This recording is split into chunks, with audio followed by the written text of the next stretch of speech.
नमस्कार दोस्तों, BH07 news channel में आप सभी का बहुत बहुत स्वागत है। तो दोस्तों, दरभंगा एयरपोर्ट पर यात्री सुविधा बढ़ाने के लिए सांसद ने जिलाधिकारी से की है वार्ता। जी हां दोस्तों, दरभंगा एयरपोर्ट पर यात्री सुविधा बढ़ाने को लेकर सांसद गोपाल जी ठाकुर ने जिलाधिकारी डॉक्टर त्यागराजन SM से बुधवार को वार्ता की। साथ ही एयरपोर्ट पर जरूरी सुविधाओं के लिए जिलाधिकारी को पत्र भी सौंपा है। सांसद ने कहा है कि अगले माह जून में केंद्रीय उड्डयन मंत्री हरदीप सिंह पुरी दरभंगा आएंगे और नवनिर्मित दरभंगा एयरपोर्ट पर समीक्षा बैठक भी कर सकेंगे। दरभंगा एयरपोर्ट की अपार संभावनाओं एवं यात्रियों की बढ़ती संख्या को देखते हुए इसे जल्द से जल्द विकसित किए जाने की आवश्यकता है, जिसके लिए केंद्र सरकार एवं राज्य सरकार पूरी तरह से तत्पर है। दरभंगा एयरपोर्ट पर मूलभूत यात्री सुविधाओं का विकास व महत्वपूर्ण समस्याओं का निवारण जल्द हो सकेगा।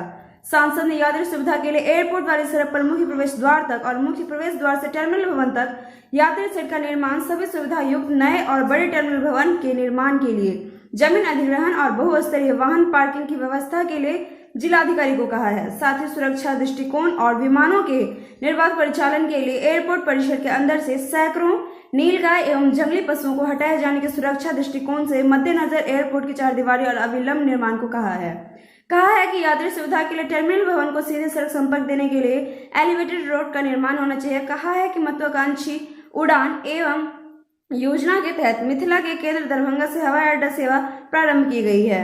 इतना ही नहीं, सीमित संसाधनों के बाद भी दरभंगा एयरपोर्ट उड़ान योजना के अंतर्गत देश का सबसे सफल एयरपोर्ट बना हुआ है। कहा है कि दरभंगा एयरपोर्ट पर सभी बुनियादी एवं यात्री सुविधाओं के समुचित विकास किए जाने के लिए जमीन अधिग्रहण की प्रक्रिया जल्द पूरा हो सकेगा।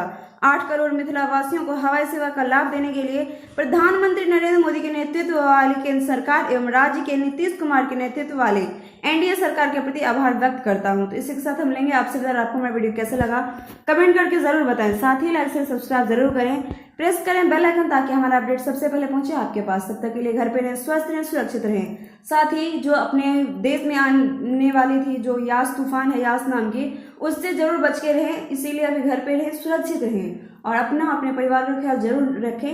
बेवजह बाहर नहीं निकले अभी। शुक्रिया दोस्तों।